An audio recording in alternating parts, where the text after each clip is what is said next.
Hello everyone, welcome to Tarun IAS. This is your host and host Shivam Shukla. So in the series of top 75 issues in news which is targeted towards mains 2023 and 2024, a new issue I'm going to discuss today is federalism, unique status of Delhi. There is a lot of tussle going on between the AAP government in Delhi and as well as the central government, that is of BJP. Okay, so there has been constant issues. Bar case जा रहा है Supreme Court में. Supreme Court is delivering a verdict, and then again central government is bringing some ordinance or maybe some other law that is nullifying the Supreme Court's verdict. So all these things have been happening since the appointment of the AAP as the since the AAP came into power since 2015. So let's discuss the current status of Delhi as a union territory. How is it different from Puducherry, and how are things flowing in between in the governance of the Delhi? How is it affecting the people of Delhi itself? Okay, so we'll discuss issue in detail. Lots of prelims related information you will get in this. Lots of Supreme Court cases we'll discuss, and introduction, body, conclusion format again will follow, so that you have a very concise and crisp notes regarding this particular issue, and this issue can be asked any time in mains. Okay, since December 2022 there has been 2-3 important developments in the case, in this particular issue. Let's discuss them one by one. First of all, the most important aspect, why in news? Why is this particular topic I have chosen? I told you the rationale behind choosing this particular topic. Next is what all is playing out in this particular Delhi case of Delhi. So in recent time, tussle is going on between Union Territory of Delhi and Centre, and due to overlapping of the functions affecting the routine administrative work in UTs, Union Territories में tussle के कारण दोनों government are at loggerheads, so constantly the governance of Delhi is getting affected. Recently, what happened most recently, the central government issued the Government of National Capital Territory of Delhi GNCTD Amendment Ordinance, 2023, which seeks to amend the Government of National Territory of Delhi Act 1991, GNCTD Act 2000 जो 1991 में आया था उसको it is amending. And what is the intent of this particular ordinance? ठीक है, it is nullifying the effect of the recent Supreme Court verdict of May 2023, जिसका photo अभी आपने देखा था, ठीक है, that ruled in favor of the Delhi government. ठीक है, अभी recent verdict आया था, उसके बारे में डिटेल में डिस्कस करेंगे. तो what did the Supreme Court say in this particular verdict? It reasserted the authority of the over services of the National Capital Territory का elected government. ठीक है, तो एक तरह से जो दिल्ली गवर्नमेंट थी, केजरीवाल की गवर्नमेंट, उनको एक अपर हैंड दिया to the Kejriwal government by the court कि भाई you have the control over the administrative services, but excluding 3 important subjects, that is public order, police and land in the national capital. Basically उन्होंने ये बोला कि जितने भी bureaucrats हैं other than public order, police and land, बाकी सारे comes under the Delhi elected government of Kejriwal right now. Okay, so this is what the court issued. Okay, so this is the why in news section. Now let's trace the evolution of Delhi's model of governance. How Delhi as a national capital has evolved, its governance system कैसे evolve हुआ है. सबसे पहले in 1950 Delhi was made a part C of the state. ठीक है, जो was ruled by the British territories. ठीक है. Next 1951 में legislative assembly was created with elected chief minister. Legislative assembly was created जिसमें चीफ मिनिस्टर था जो which was elected by the people. ठीक है. नेक्स्ट वॉज 1956 में under the state reorganisation act of Delhi became a union territory in 1956. ठीक है, जो state reorganisation act आया था उसमें इसको यूनियन टेरिटरी डिक्लेयर कर दिया from the legislative assembly. Next happened, important development happened in 1966. What happened? Delhi Administration Act provided for a limited representative government in Delhi. ठीक है, तो legislative assembly फिर से reinstate करी गई, but with the limited, very limited powers. Now after the most important development was the passing of the 69th Constitutional Amendment Act. ठीक है, जिसमें GNCTD Act पास किया गया in the 1991. ठीक है, जिससे current status of the model of governance came into being. And latest development was the amendment to the GNCTD. ठीक है, in 2021 अभी लेटेस्ट ऑर्डिनेंस आया है 2023. ठीक है, इसके आगे 2023 में अभी टसल चल रहा है. ठीक है, सुप्रीम कोर्ट का वर्डिक्ट आ रहा है, फिर ऑर्डिनेंस आ रहा है, अगेन उसको चैलेंज किया जा रहा है. So let's discuss the governance model of current level, जो क्या है कि how Delhi is functioning right now, उसके government, what is the current arrangement by the polity. ठीक है, तो सबसे पहले Delhi enjoys the special status as a union territory with state-like features. It is a union territory, but it is having the some of the features of the state. ठीक है, it is having a legislative assembly and also an elected government which is elected by the people. Okay, so here National Capital Territory of Delhi Act, which was passed in 1991, and 69th Amendment Act of the Constitution provide the framework as per the recommendation of S. Balakrishnan Committee. ठीक है, ये prelims related आपके लिए fact हो गया कि this particular act was passed by the after the recommendations of S Balakrishnan committee. ठीक है, इसके बाद किया क्या गया, गवर्नेंस स्ट्रक्चर को डिसाइड करने के लिए 2 articles were added, article 239 AA and article 239 AB। ठीक है, what is there in this article? First of all article AA 239 AA, it says national capital will be created with lieutenant governor as its administrator।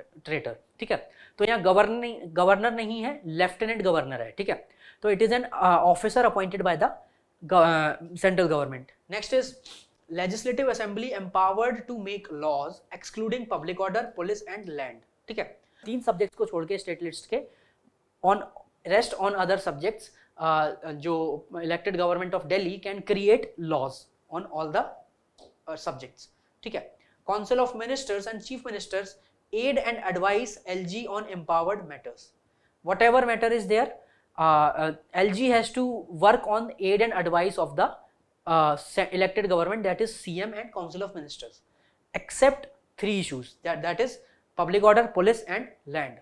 Next is the differences, whenever any kind of difference arise between the LG and the elected government, it is referred to the president so that it can be sorted out. Okay, so this has been happening time and again since the beginning itself. Next important article AB was added. It provides for the president's rule in Delhi when administration of the territory cannot be carried out in accordance with the provisions of 239 AA। जब भी हमें ऐसी लगे कि भाई crisis type situation है, Delhi can not function based on the article 239 AA, president can ensure it's rule, वहां पे वो लगवा सकता है। And imposition of the president rule is based on the report from the LG उसको एक रिपोर्ट भेजेगा। ठीक है, अगर वो सेटिस्फाइड है कि okay from the current system it can not work in Delhi, so let's impose government's rule, president's rule, then this can be done and this particular arrangement is provided in article 239 AB। Now let's talk about the latest act, what were the amendments by the act. ठीक है, इसमें सबसे पहला prominence क्या दिया कि LG's opinion obtained before executive action based on the cabinet और ministerial decisions. ठीक है, तो जो भी एग्जीक्यूटिव एक्शन होगा, ठीक है, उसमें आपको LG की ओपिनियन लेना मैंडेटरी बना दिया इसने, इस पर्टिकुलर अमेंडमेंट एक्ट ने। Next, LG does not pass और refer bills covering matters outside the legislative assemblies powers. ठीक है, तो इसमें यह है कि भाई जो आउटसाइड ऑफ द परव्यू है, जहां पे legislative assembly can not frame the laws, ठीक है, तो वहां पे LG पास नहीं करेगा कोई भी orders and it can not refer. ठीक है, ये रहेगा arrangement. Next is it defines the government as LG in laws made by the legislative assembly. ठीक है, इसमें जो गवर्नमेंट की डेफिनेशन प्रोवाइड करी गई है इस पर्टिकुलर एक्ट में, इसमें बोला है कि government means LG not the legislative assembly. ठीक है, तो सीधा सीधा इसमें लॉ में ही लिख दिया कि government means what ever LG wants to say and wants to do. Then LG power, what is the difference between LG power in Delhi, lieutenant governor का अरेंजमेंट पुदुचेरी में भी है। ठीक है, but what is the difference यहाँ पे? So some differences I have given to you, this can be asked in the prelims, एक statement form में आ सकता है। Lieutenant governor of Delhi has greater powers including executive functions in public order, police and land matters. ठीक है, तो पुदुचेरी के case में उतना LG का अपर हैंड नहीं है जितना दिल्ली में है। Next is LG of Delhi is guided by the GNCTD Amendment Act and transaction of the business rules. These two rules and laws govern the powers of LG. Next, LG of Puducherry is guided mostly by the Government of Union Territories Act. ठीक है, 1963 जो UT Act आया था उसके basis पे पुदुचेरी का ज्यादा से सारा अरेंजमेंट होता है, but in case of Delhi it is slightly different. Delhi's status as a union territory gives the central government a prominent role more prominent role as compare to the Puducherry. ठीक है, तो दिल्ली के केस में क्योंकि 3 जो subjects है वो it lies with the central government, तो होम मिनिस्ट्री ही का ही अपर हैंड है, और centre possesses more power in terms of Delhi, in case of Delhi. Next is important supreme court cases over the tussle. ठीक है, जब भी दिल्ली वर्सेस सेंटर हुआ है, some cases have important cases has to be quoted every time जब भी हमें इसके बारे में लिखना हो। so these are the important cases I have listed out। so the first case is government of NCT Delhi versus Union of India case in 2018। ये important case है, worth highlighting। इसमें Supreme Court said LG is bound by the aid and advice of the Council of Ministers in matters not directly under LG's control। जो matters यानी 3 public police order police and land, इसको छोड़ के LG will act on the aid and advice of the prime minister and aid and advice of the chief minister and council of minister. सीधा सीधा बोला है clearly. ठीक है, next important बात क्या बोली, LG's concurrence not required on issues other than police, public order and land। so elected government is free to take any decision they want। they do their advice, the LG's advice is not bound, they are not bound by the advice of the lieutenant governor and or for that matter center। ठीक है, तो concurrence सिर्फ और सिर्फ 3 issues में required है, 3 subjects में required है। इसके अलावा state government, the elected government of Delhi is free to rule on their ways. ठीक है, decisions of council of minister must be communicated to the LG। whatever decision LG is taking, Delhi government is taking, it must be communicated to the LG। तो inform करना जरूरी है, but वहां पे उसका concurrence लेना कि भाई वो सहमत हो हर एक फैसले से, it is not required. So this was the 2018 case का वर्डिक्ट। नेक्स्ट अगेन फिर से एक और काउंटर केस फाइल किया सेंटर ने, where two judge bench delivered a split verdict over powers between the GNCTD and center over services। कि भाई services किसके अंडर में आनी चाहिए, 2 जजेस को दिया गया था, दोनों ने अपना अपना अलग वर्डिक्ट लिखा, split verdict was there. So the matter was referred to a 3 जज बेंच फॉर फर्दर कंसिडरेशन। क्योंकि एक तरह से बोलते हैं तो मैच टाई हो गया, तो that's why the particular case was referred to the 3 जज बेंच। अब उसी केस के अंडर में ये रिसेंट वर्डिक्ट आया है 2013 का। ठीक है, जो आया इन मई 2023। ठीक है, तो what all things did the court से। First is SC ruled elected government of NCTD has legislative and executive power over services under entry 41। ठीक है, list 2 of the 7th schedule except public order, police and land. तो सीधी सीधी बात बताई भैया, state list में जो entry number 41 है that is services, उसमें सीधा सीधा पावर, एग्जीक्यूटिव पावर और लेजिस्लेटिव पावर इलेक्टेड गवर्नमेंट के पास है।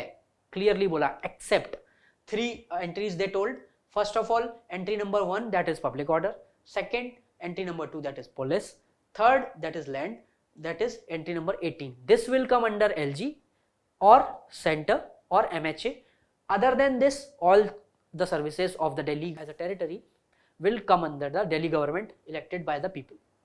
next important line quoted by the Supreme Court was, LG is bound by the Delhi government's decision over services within legislative scope।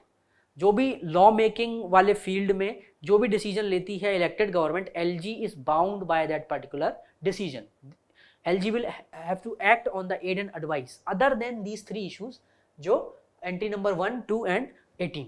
Next यहाँ पे broaden किया इनमें इन्होंने इसका scope, article 239 AA3A। It said this particular article restricts the legislative assembly from legislating on police, public order and land. ये तो उन्होंने सीधा बता दिया कि भाई इस पर्टिकुलर सब सेक्शन के through elected government can not take any decision on 3 issues. But इसके अलावा LG will have to act by the aid and advice of the chief minister and council of minister. ठीक है, तो अब यहाँ पे 5 जज बेंच थी। ठीक है, it outlined the broad constitutional contours but did not go into the specifics on certain issues between the AAP government and the centre.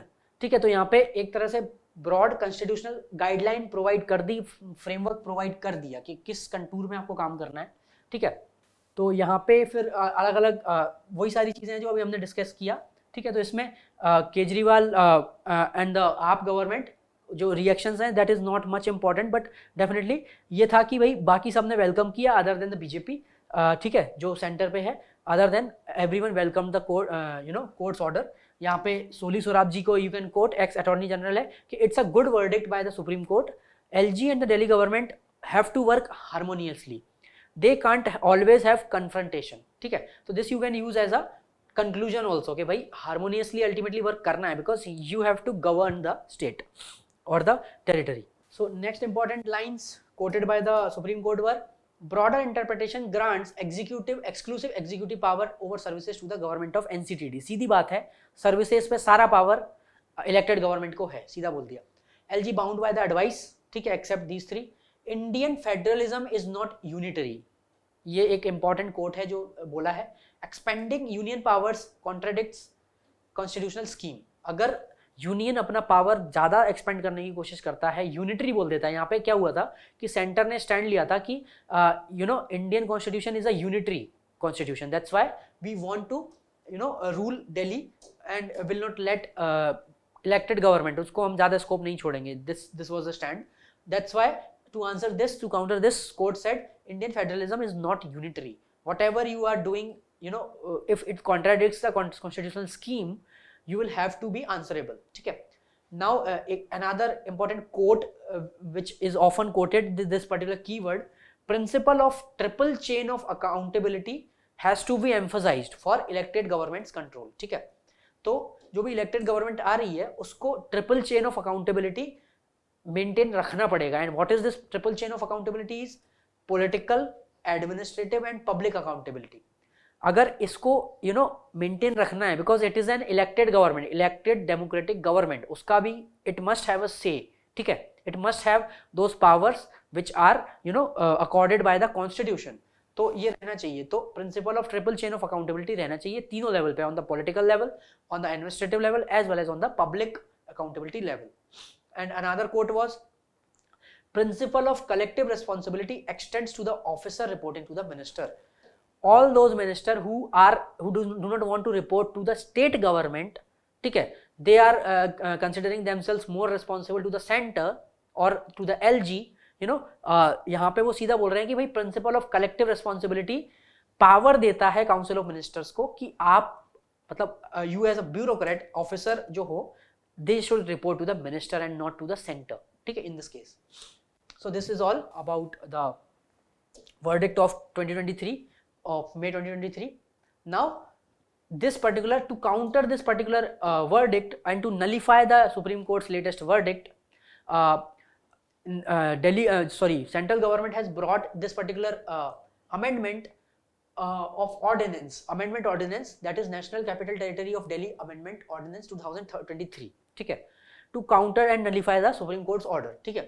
So what does this ordinance do?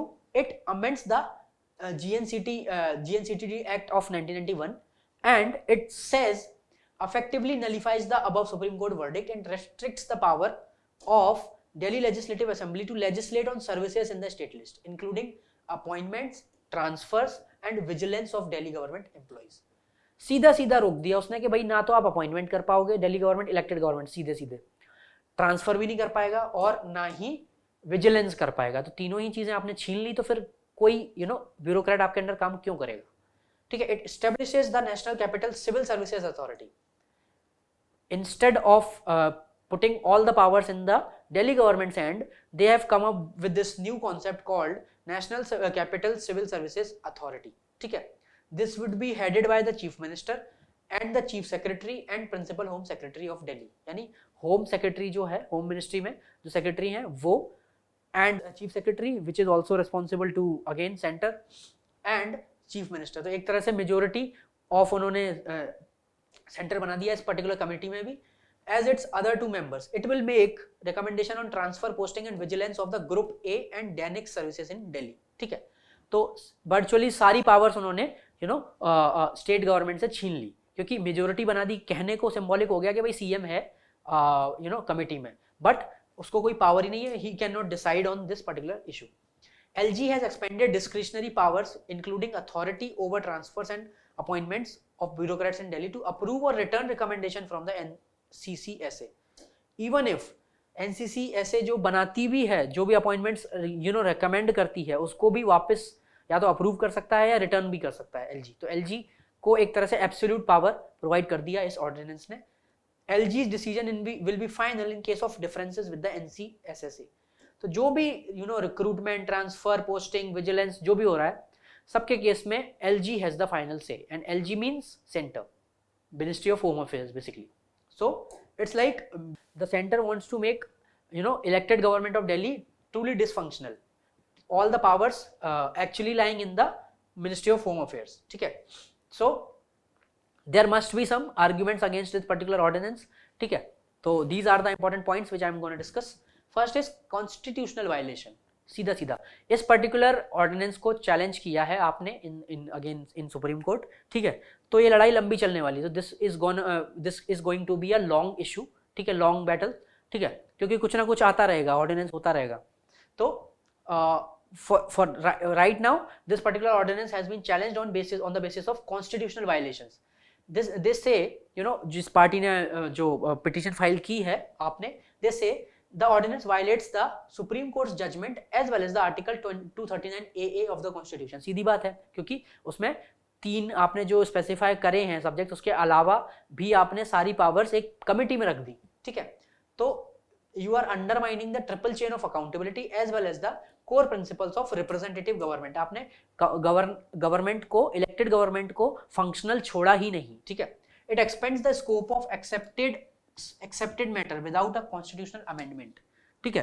तो एक तरह से accepted matter जो भी है कि भाई other than these 3 accepted matter, एक फ्रेज वहां पे मेंशन था, ये करके उन्होंने सारी पावर्स सेंटर को दे दी. Next, power struggle between the state and the center and the related governance issues. ठीक है. Ordinance creates a power struggle between the elected government and the lieutenant government. मतलब हमेशा टसल बना ही रहेगा, इस तरह की सिचुएशन बना दी है. This will lead to the confusion as well as the hindering effective governance. क्योंकि कंफ्यूजन बनी रहेगी, लड़ाई ही करते रहेंगे, जो डिसीजन लेंगे वो अटक जाएगा, जो स्टेट गवर्नमेंट डिसीजन लेना चाहती है वो अटक जाएगा. ठीक है. जो सेंटर इंप्लीमेंट करना चाहेगा, जो LG इंप्लीमेंट करना चाहेगा, वो इलेक्टेड गवर्नमेंट करना नहीं चाहेगी. They would not want to implement it. तो टसल ही चलता रहेगा, कंफ्यूजन बना रहेगा और इस सब पे अफेक्ट आएगा गवर्नेंस को. Next is it will undermine the autonomy and democracy of the Delhi government. Democracy कहीं ना कहीं अंडरमाइन हो रही है इस चीज से, क्योंकि इलेक्टेड गवर्नमेंट को कोई से ही नहीं है in terms of executing the decisions and making laws on behalf of the people. Next is undermining of democracy and executive responsibility, as it has reduced the role of chief minister and council of minister. This is truly undermining the principle of representative democracy, responsible governance, representative democracy and executive responsibility and accountability. You can use these phrases कि भाई सब कुछ ही undermine हो गया है. Representative democracy undermine हो गई, responsible governance भी, एग्जीक्यूटिव की रिस्पॉन्सिबिलिटी और अकाउंटेबिलिटी सारा ही आपका अंडरमाइन हो रहा है इसकी वजह से. Next is overrides and non obstante clause. This particular ordinance overrides the article 141 and 144 of the constitution without a constitutional amendment. ठीक है. क्या किया कि जजेस ने कुछ ऑर्डर दिया अंडर आर्टिकल 141 एंड 144. ठीक है. तो इट्स लाइक द कॉन्स्टिट्यूशनल्स मैंडेट कि भाई जो कॉन्स्टिट्यूशन बोल रहा है उस तरह से बात हो गई ना, जज ने बोला तो, बट उसको आप नलीफाई कर रहे हो, उसको ओवरराइड करने की कोशिश कर रहे हो, and that too without bringing constitutional amendment. अगर आप आर्टिकल 239 AA में चेंज करते, ठीक है, तो ये बात बनती थी, बट आपने सीधा सीधा ये कमिटी बना के नल एंड वॉइड करा है 239 AA आर्टिकल को. ठीक है. And overrides the supreme court judgment and constitutional provision without a amendment process. ठीक है. आप 368 का यूज करके पहले अमेंड करते कॉन्स्टिट्यूशन को, तब ऐसा करते तो शायद वी कुड हैव सेड कि भाई हाँ ठीक हुआ, बट अभी तो टेक्निकल ग्राउंड्स पे ही ये इनवैलिड है. This is what the petitioners से. It goes against the binding nature of the court's decision and weakens the enforceability of the law. ठीक है. Next is balancing interest. ठीक है. जो दोनों ही इंटरेस्ट, जो कौन से इंटरेस्ट, एक तो local interest as well as the national interest. ठीक है. तो दोनों ही बैलेंस हो पाना मुश्किल हो रहा है, because ensuring central's involvement for अच्छा okay, this is we are discussing for arguments in favour. ठीक है, what is the centre stand on this, why have we brought this particular ordinance.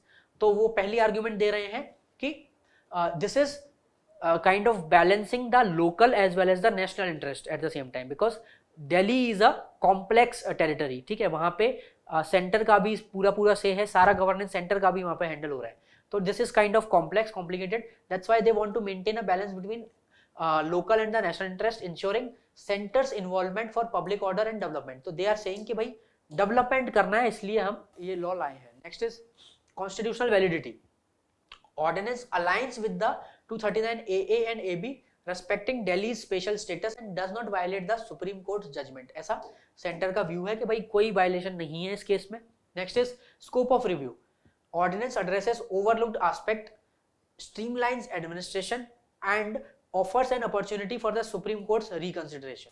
तो एक तरह से ये बोल रहे हैं कि भाई जो सुप्रीम कोर्ट उनके हिसाब से, सेंटर के हिसाब से जो चीजें मिस कर गए हैं सुप्रीम कोर्ट अपने वर्डिक्ट में, उसको हम एक तरह से एड्रेस कर रहे हैं। सारी जो भी चीज़ें हैं, जो भी मल फंक्शंस हो रहा है उसको भी हम स्ट्रीमलाइन करने की कोशिश कर रहे हैं, और जो चीज़ें ओवरलुक कर दी थी सुप्रीम कोर्ट ने उसको भी हम प्रोवाइड कर रहे हैं। तो इट्स लाइक एन अपॉर्चुनिटी, जो सुप्रीम कोर्ट मिस कर गया उसको हम काउंटर कर रहे हैं थ्रू दिस पर्टिकुलर रिव्यू, ठीक है। और अगेन दे आर सेइंग कि if something is wrong definitely judiciary will look into it और एंड वो नल एंड वॉइड घोषित हो जाएगा।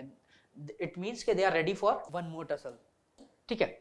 So let's talk about ordinance making power। ये तो हो गया आपका कि what is wrong with the ordinance or what is right with the ordinance, but itself this power of making ordinance, why is it not that much good, why is it should be used in the rare cases and what is this power first of all, ठीक है। तो सबसे पहले president और governor को ये power होती है। And what is this ordinance, this is a temporary law, a law promulgated without legislature approval, मतलब ना तो पार्लियामेंट से पास हुआ ना लेजिस्लेटिव असेंबली से, बस एक प्रेसिडेंट या गवर्नर एक नोटिफिकेशन दे दिया and this is kind of a temporary law जिसको बाद में पार्लियामेंट से पास होना या लेजिस्लेटिव असेंबली से पास होना जरूरी है। And how did this particular ordinance thing started, it started with India council act of 1861 and also was visible in the Government of India Act of 1909 and 1935। So this is a prelims related information। And what is the article with respect to the president of ordinance making power, president की ordinance making power से related है article 123। This empowers the president with law making authority in urgent situations, ठीक है। So it is made for the urgent situation, not the usual situations, ठीक है। Next, immediate legal effect। So ordinances as a law equivalent to the acts of the legislature, ठीक है। On the spot एक order निकाला, on the spot law लागू हो गया, it's like this, but for the temporary time, ठीक है। Parliament ratification is a check यहाँ पे कि पार्लियामेंट का रेटिफिकेशन रिक्वायर्ड है।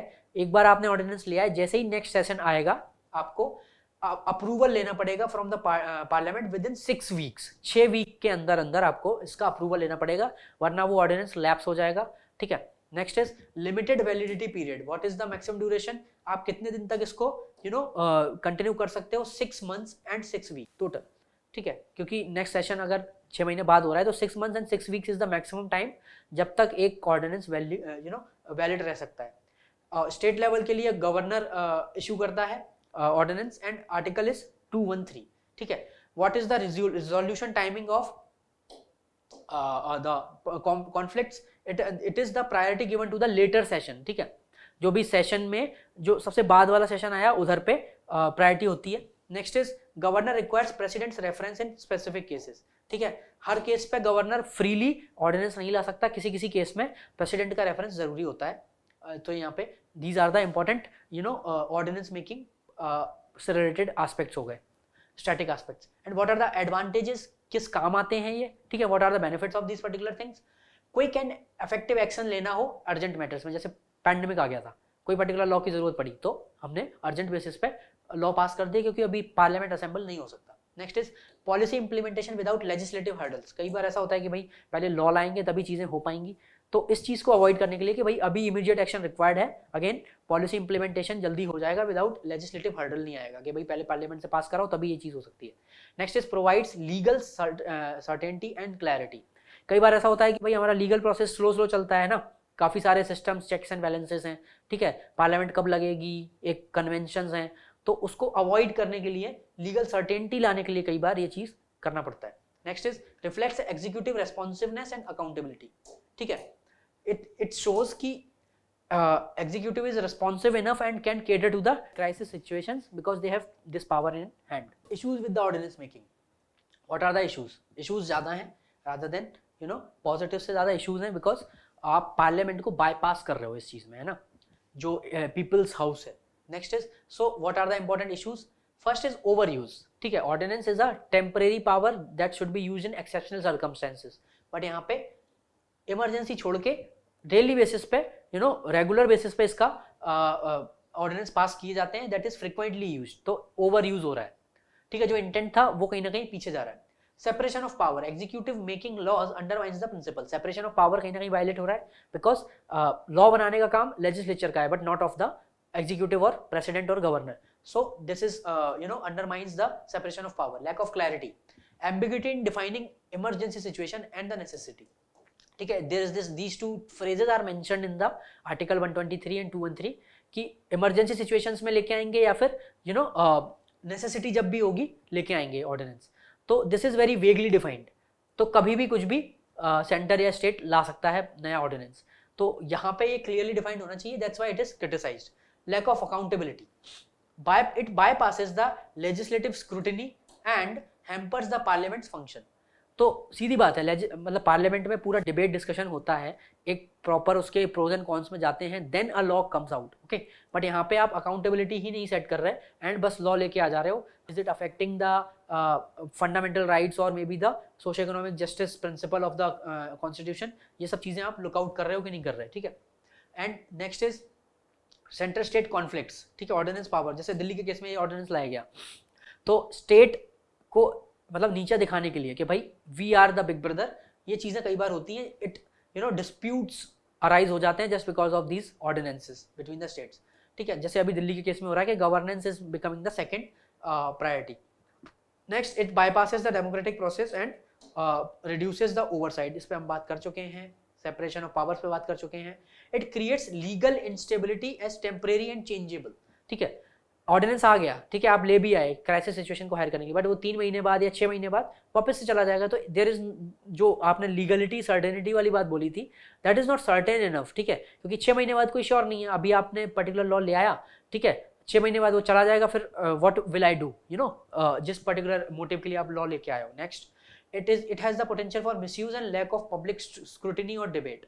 Again वही bypass किया है आपने debate and discussion. इस पे public discussion भी नहीं हुआ, directly आप लेके आ गए, आपने ना कोई public consultation वगैरह किया, but public को follow तो करना पड़ रहा है. तो this principle of public accountability should also be followed. Next, key judicial pronouncements on ordinance. Ordinance specific cases हैं ये, सीधा सीधा बस मैंने आपको लिस्ट आउट कर दिया है, आपको बस पढ़ लेना एक बार, इसको आप कोट कर सकते हो अगर ऑर्डिनेंस मेकिंग स्पेसिफिक कोई क्वेश्चन आता है तो. First case is RC Cooper versus union of India in 1970. It said president decision on ordinance can be challenged if immediate action not required bypassing the legislative debate. Because ordinance is kind of bypassing the political legislative debate in the parliament, so it can be challenged on these grounds कि immediate action क्यों नहीं required है अगर. ठीक है, वही emergency है कि नहीं, इस चीज को कोर्ट क्वेश्चन कर सकता है, सीधा सीधा ये बोला है. Next is A K Roy versus union of India 1982 में कोर्ट ने स्पेसिफाई किया, रीइटरेट किया कि it should be used in extreme emergency, not a substitute for legislation. It is subject to regular review and safeguards. तो supreme court can any time examine the constitutional validity of the ordinance. ठीक है, आपका intent भी check कर सकता है वो कि भाई क्या सिचुएशन इमरजेंसी और क्राइसिस वाली थी जो आप ऐसे ऑर्डिनेंस लेके आए. ठीक है. Next is, this is what we are doing कि क्योंकि केस फाइल किया है दिल्ली ने तो इसी के अंडर में. ठीक है. नेक्स्ट, जो दिल्ली गवर्नमेंट होगी उसने यही सारे केसेस कोर्ट किए होंगे अपने फेवर में. Next is DC Wadhwa versus state of Bihar 1987. ठीक है. Ordinance power, it says ordinance power should be used in exceptional circumstances. यहाँ पे एक्सट्रीम इमरजेंसी बोला, नेक्स्ट में एक्सेप्शनल सर्कमस्टेंसेस वाली बात बोल दी. Not as the substitute for legislation. Repromulgation deemed unconstitutional. एक ऑर्डिनेंस आप ले आए, ठीक है, फिर से आप उसी ऑर्डिनेंस को एक्सपायर होने से पहले फिर से ले आए, that would be clearly unconstitutional. सीधा सीधा डीसी वाधवा वाले केस में बोला है. आप इसको डेफिनेटली कोट कर सकते हो और इसको याद रखना भी. ठीक है. Next is Krishna Kumar Singh versus state of Bihar 1994 का केस है. इसमें president's and governor satisfaction while issuing ordinance is subject to judicial review. मतलब जब एक ऑर्डिनेंस पास हुआ उसमें governor satisfaction and president satisfaction was there, but court can look into that particular question कि whether that intent was justified, वो चीज court question कर सकता है, जुडिशियल रिव्यू के परव्यू में आता है वो चीज, ठीक है। So this is all about the cases related to the ordinance making power. Now last analysis of the what are the issues with the current system of Delhi, what reforms are required, ठीक है। तो सबसे पहले problems की बात कर लेते हैं, legislative privilege and accountability. There is no inquiry on administrative decisions undermining executive accountability, ठीक है, क्योंकि लेजिस्लेटिव को आप फंक्शन ही नहीं करने दे रहे, एक तरह से यूनियन टेरिटरीज की तरह चल रहा है, ठीक है, तो फिर आपने लेजिस्लेटिव असेंबली बनाई ही क्यों? So that's why there is no legislative privilege is compromised while framing the rules, ठीक है, क्योंकि सब एलजी ही कर रहा है, तो फिर लेजिस्लेटिव गवर्नमेंट होने का मतलब क्या है? Next is undermining the elected government, मिलता जुलता है कि भाई लेजिस्लेटिव प्रिविलेजेस का वायलेशन हो रहा है, there is no accountability.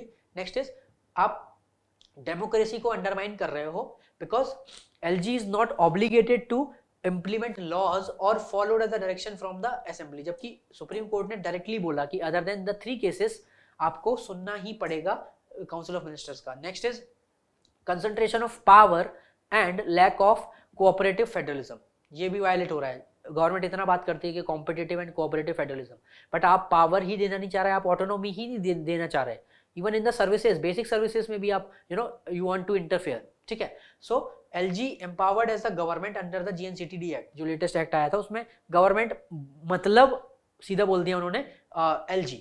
So this is kind of gross violation of the concentration of power and lack of cooperative federalism. Control over the services department by the LG creates governance issues, ठीक है, क्योंकि हर एक चीज जब LG ही decide कर रहा है तो definitely this will be a centres rule on the state kind of. इससे अच्छा आप प्रेसिडेंट्स रूल ही लगा दो, उसको यूनियन टेरिटरी ही घोषित कर दो, Next important point, erosion of democratic mandate and violation of the executive responsibility. You can use these keywords, they are very looking good keywords. If you will use this will give weight to your answers. Erosion of democratic mandate and violation of executive responsibility, because LG disregards the laws and direction, undermining the democratic representation and executive responsibility. Infringement on the legislative privilege, ठीक है, and obstruction of the decision making. आप एक तरह से assembly का जो right है to make rules, it is getting compromised, it is causing delays in decision making and hence hindering the development. Because कोई भी जैसे मोहल्ला क्लिनिक का प्रोजेक्ट आया था ऑफ द दिल्ली गवर्नमेंट, तो LG वो फाइल को लेके काफी दिनों तक बैठे रहे, ठीक है, LG did not allow that particular proposal to get passed and to get implemented. So this is causing delays in the decision making, and that's why and again यहाँ पे political issue ही है, मतलब because the center does not want to let the state government work or maybe vice versa, ठीक है। So next important point is ambiguity of accountability and contradiction of cooperative federalism, ठीक है, एक तरफ तो आप accountability नहीं रख रहे हो, ठीक है, split duties between the elected government and the LG pose challenges in assigning the responsibility, कौन किसको responsibility देगा, कौन किसको order देगा, कौन किसको report करेगा, कौन किसको it is very confusing।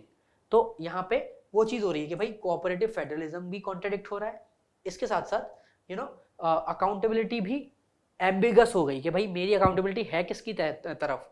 Delhi government officers are like कि भाई किसके पास जाएं, किससे ऑर्डर लें, किसका ऑर्डर माने, दे आर वेरी कंफ्यूज्ड। तो this is leading to the confusion and hinder development at the same time. What is the way forward, ठीक है, because we have described so many problems of this tussle, what should be the way forward, how should we solve this particular issue? I have listed out 2-3 points. One is expert committee formation. We should form an expert committee of legal, constitutional and administrative experts, ठीक है, जिसमें तीनों हो, legal matter भी देखे, constitutional matter भी देखे और एडमिनिस्ट्रेटिव एक्सपर्ट्स भी हो, ठीक है। Analyse and propose practical solution that uphold democratic principles, ठीक है, न्यूट्रल वे में होना चाहिए, ऐसा नहीं कि सेंटर अपॉइंटेड ही सारे मेंबर्स हों, because that thing will continue then। तो न्यूट्रल बॉडी होनी चाहिए जिसमें कॉन्स्टिट्यूशनल, लीगल और एडमिनिस्ट्रेटिव एक्सपर्ट्स हों and they analyse the every aspect in great detail, ठीक है, with data. Next is dialogue and negotiation, this is the only way, ठीक है, आप कॉन्फ्लिक्ट से you can not run a government और run a state, that's why engage in meaningful dialogue between the state and the Delhi government, seek mutually agreeable solution respecting Delhi's unique status. भाई दिल्ली को unique status constitution ने ही तो दिया है, centre ने ही तो दिया था. So they should agree to mutually agree to cooperate rather than conflict. ठीक है, जब अदर स्टेट्स में आप कोऑपरेशन की बात कर रहे हो तो definitely here also these things should happen. Next, respect constitutional principles. We should uphold democratic governance, separation of powers and elected represents rights. ठीक है, तो इलेक्टेड गवर्नमेंट्स आई है, उसको राइट होने चाहिए, उसको कॉन्स्टिट्यूशनल मैंडेट है, उसको principle of separation of powers भी है, तो आपको सबको अपहोल्ड करने की कोशिश करनी चाहिए. You should try to uphold all such important ideals of the constitution. Next, we should try to resolve the issue transparently within the constitutional framework. Whatever is being decided, that should be within the purview of the constitution. Okay, that should not violate the basic structure of the constitution. So this is the final word on fixing the things. You can pick 2 or 2, 4, 5 important keywords and then rephrase this particular conclusion also. So the first point is clear definition of terms and self-restraint in ordinance making power are necessary to prevent misuse and ensure adherence to constitutional principles. सबसे पहले तो जो आए दिन ordinance आ जाते हैं to counter anything without any basis, this should be stopped. And again जैसा court ने बोला, it should be used sparingly in exceptional circumstances, not on usual basis. Next important thing, Delhi Services Ordinance raises concern about its legality and constitutionality affecting the rights of the elected representatives and people of Delhi. ठीक है, तो legal validity में जाना पड़ेगा, that court will take care of it, but still जो arguments दी गई उसके बेसिस पे ये डेफिनेटली ये बात बन रही है कि हमें legislative privilege, democracy and the will have to respect the rights of the elected representatives यहाँ पे. Next is it poses a threat to representative democracy, responsible governance, undermining the triple chain of accountability. जो supreme court के latest verdict ने भी बोला था कि भाई triple chain of accountability we have to maintain, political, administrative as well as the public. Next important thing, last and but not the least, supreme courts role in adjudicating this matter and addressing the constitutional implication remains crucial. Here ऐसे conflicts के लिए ही supreme court है, and supreme court should go in great detail to solve such matters. ठीक है, this should be done more in a rule of law format. ठीक है, जहाँ पे कोई biasness ना हो. डेफिनेटली सुप्रीम कोर्ट उसी तरह से काम करता है. So they should go into all kinds of constitutional implications possible and should arrive at a particular balanced solution. That's all about Tussle of Delhi, unique case of federalism, and hope you like this particular video. I have tried to present all the aspects in great detail. Along with, I have covered the ordinance making aspect of it. Okay, so please like, share and subscribe, and share the video if you like it. And please also tell us in the comment section, are you liking such initiatives and you want more of the videos and you can suggest the issues also which you want to get covered. Thank you and have a nice day.